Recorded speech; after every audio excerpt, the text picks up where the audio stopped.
Hey, so lately I've been talking to people about schedules.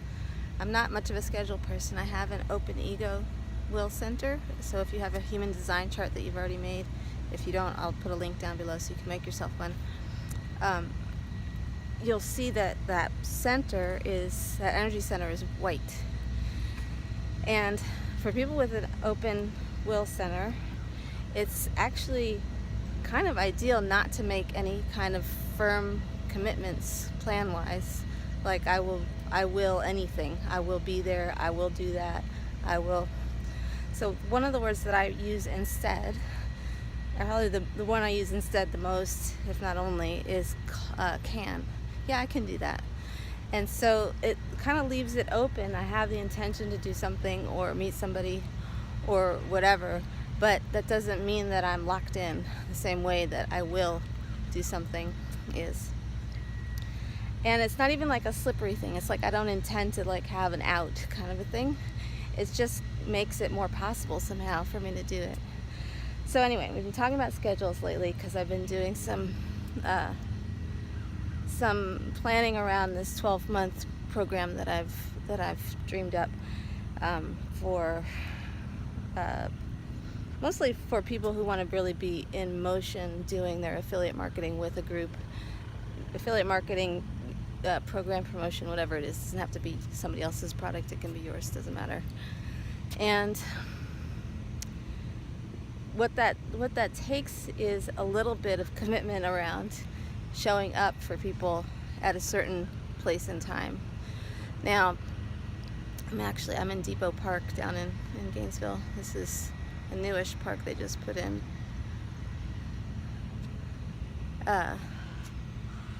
And so anyway, so a commitment to being available is easy for me. I'm always available, pretty much. Almost never am I not available. A commitment to be in a certain place at a certain time, 100% different. So we're talking about schedules around me and my programs, but also people are wanting to, part of their moving forward with their marketing is figuring out what's like a daily method of operation kind of thing for most people. So for me, it's not quite finite.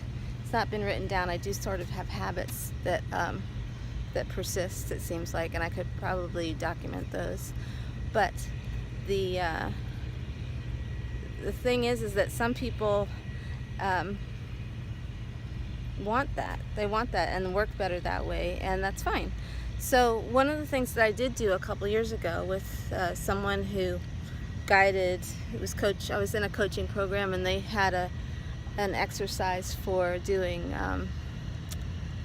putting together a schedule on a Google Doc.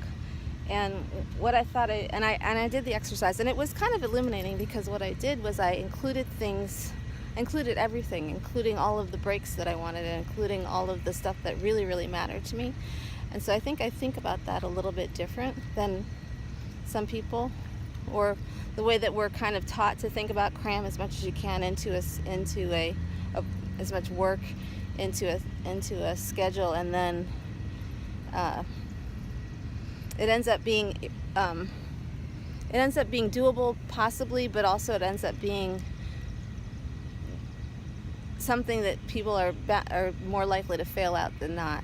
So I think what I'll do is I'm going to I'll tell you how I solved the problem for the program itself. So the program itself, what I've made a commitment to do is to show up with a game plan, like with content and a game plan every 2 months. So it's 6 topics, 6 foundational topics that I think are prime for and foundational for building out an affiliate marketing audience position online. So for getting all of your platforms set up, for getting all of your pieces in place, for getting all of your stuff hooked together, and messaging included, because that's kind of important. It depends on where you're going to be. All of that sort of it all hinges upon each other. So it all has to be done sort of at once, but one piece at a time. and honing skills, and getting people to tackle things that are maybe not as comfortable as they could be, like video and la la la. So all of that stuff is included in this program. We have a year to get it going, and then we'll see what happens after that, whether a second year seems sensible, or if people are off and running and don't need that group anymore, then that's fine. But what I decided to do was take those. So I came up with these 6 topics that I think are really sort of like critical components. And what I realized was that people fizzle out after a certain amount of time, even with a 30-day program. So do a 30-day video challenge or something, and people fizzle out. Most people do. Some people press on through, but it's an effort. So to work with what seems to be human nature, which is to fizzle out, start enthusiastically, like the beginning, like New Year's resolutions. You start out with a big bang, and then it wanes. So what we're going to do is 6 sort of restarts on these 6 topics. Every 2 months, I can, without worrying about can I show up for this, I can show up for content and some ideas to refresh people on, and to guide people forward, and to, in response to what's already happened too, which will be important to kind of keep things in flow, instead of it being like here's a chunk and here's a chunk and here's a chunk. We're just going to continue on through, and each person will have their whatever piece it is that they need next to follow through on.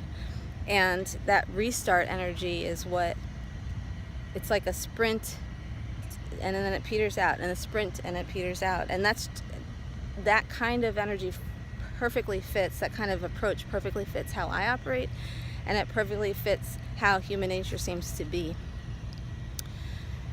So instead of trying to fit into a box of a 6-week program or a 6-month program or whatever, it's going to be basically 6 mini programs, but there's a linear, there's a thread that goes through them, and they're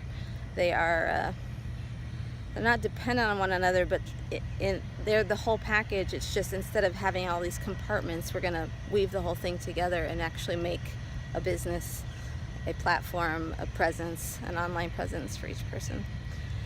So that's how I've decided to work with a schedule. That's 6 times a year I have to show up for a week, and then be present as people are able to respond to that.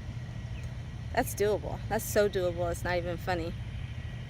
And then for individual schedules, I need to do a video about how I think about scheduling, because the schedule that I did make, I never even, it's not that I never even followed it, but it was really good to sit down and do the exercise of making it, because some things have stuck. Like I have a notification that pops up from Google every day at 3:30, I think it is, that says 4 o'clock optional nap coming, basically is what it says.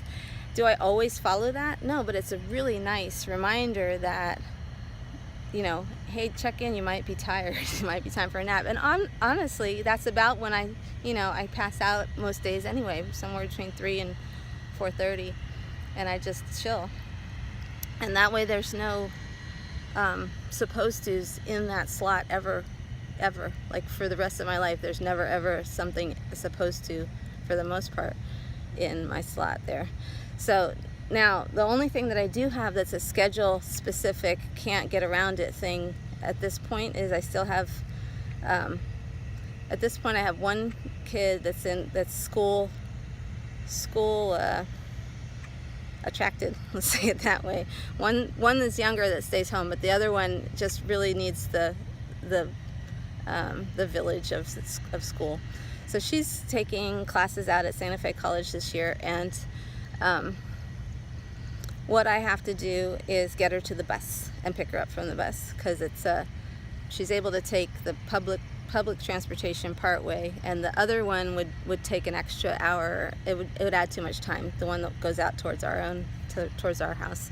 So I take her to the central hub downtown, and that's how I've ended up in this park today, because I thought, well, it's not too hot yet, let me get out and do some kind of video. And so other people's schedules do affect us, and if there's something that you have to do as a parent or a caretaker or as someone who has a job or whatever, you have schedules that you have commitments around and responsibilities around, work around them, make them a benefit, not a, I could easily just drop her off and never do anything that, look at these guys, where are you? Oh, there you are. I could easily drop them off and never drop her off, not carry some audiobook with me, not do something, like not use the time well. So we're going to look at schedules definitely in this program, and I think what I'll do, I'll also put the link to the big rocks. There's a I don't know what it is, it's a story, a parable or something like that's called Big Rocks, and that kind of is the foundation of how I think about scheduling. You have to get, short version is, you have to get the things that are really important to you in first, and it's deciding what are those really important things that is kind of the pickle that people can get themselves into, picking the wrong things. So anyway, we'll look into that some more perhaps, and if you have any comments or questions or want to be included in that conversation, then give me a shout out and I will get back with you. Okay? Have a great day.